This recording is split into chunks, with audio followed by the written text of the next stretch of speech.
here. So let's go. I am going to show you how to create this card. If you're taking my ice cream class, my ice cream bingo, then this is card number 1. And I have made it from a 6x6 sheet of paper in my samples here. So I'm using the Sweet Ice Cream stamp set, which is a really fun photopolymer stamp set.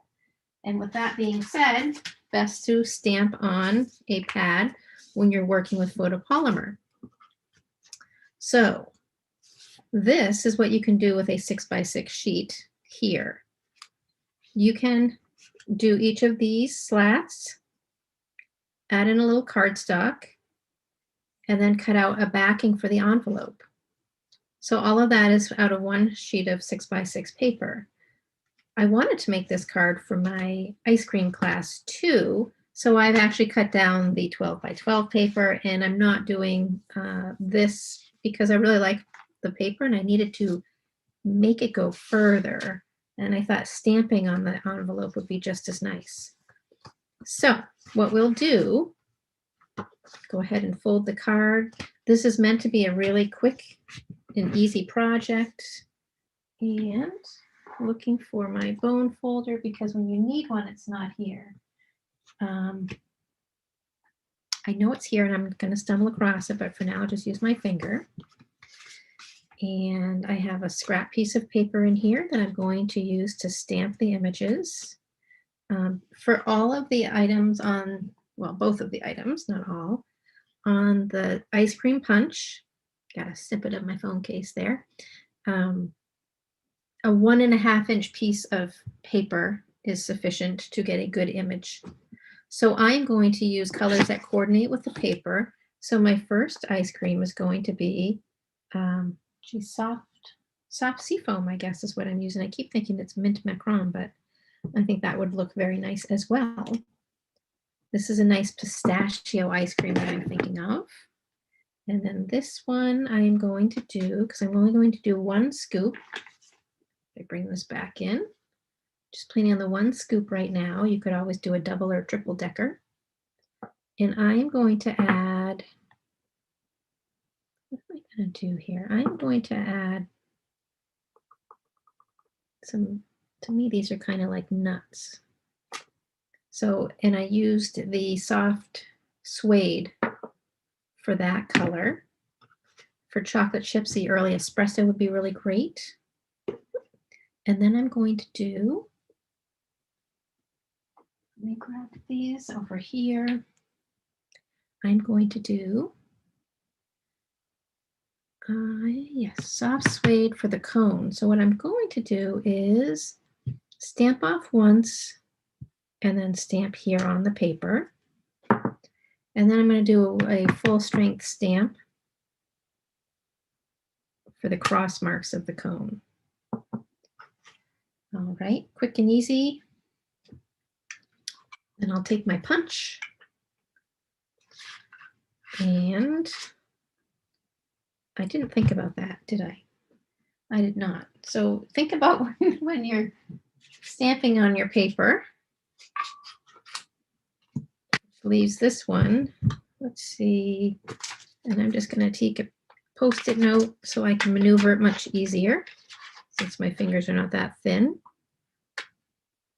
And we're going to just go ahead and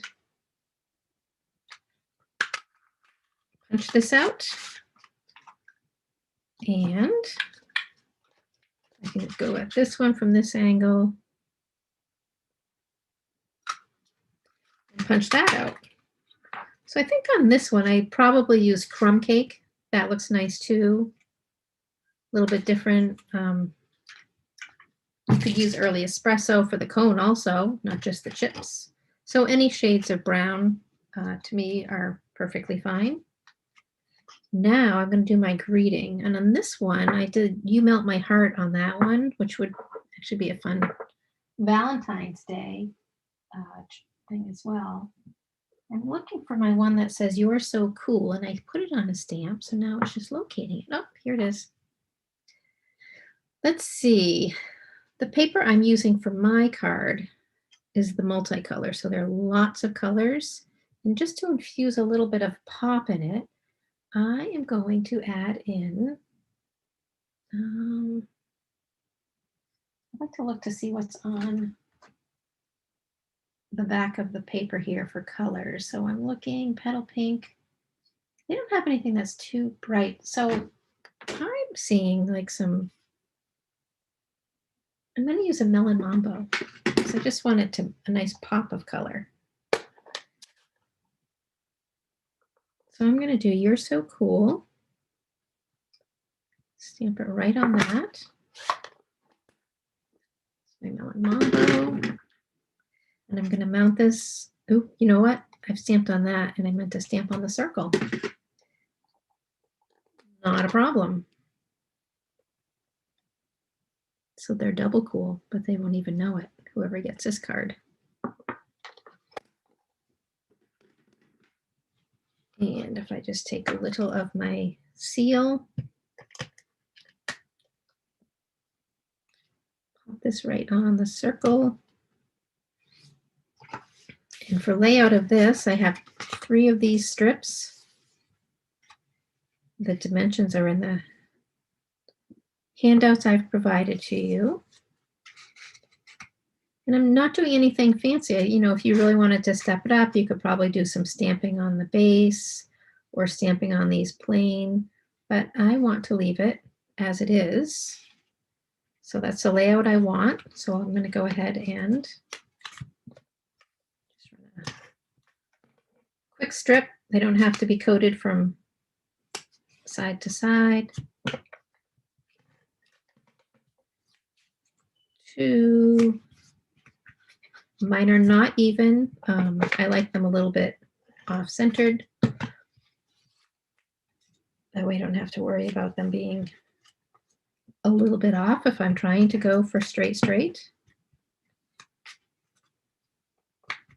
And my last one here.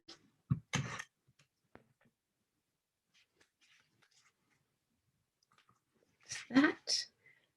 And I think dimensionals would be a nice pop for these. So I'm going to pop one on that,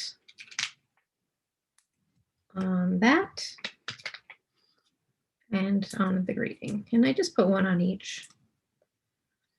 They're pretty lightweight and they all stay in place well. So I'm going to just put mine, wanted to cross some of the strips to bring some of that dimension in.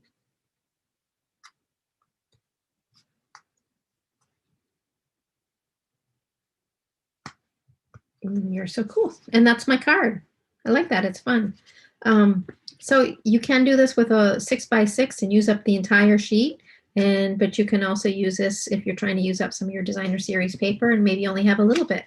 So both versatile, both fun.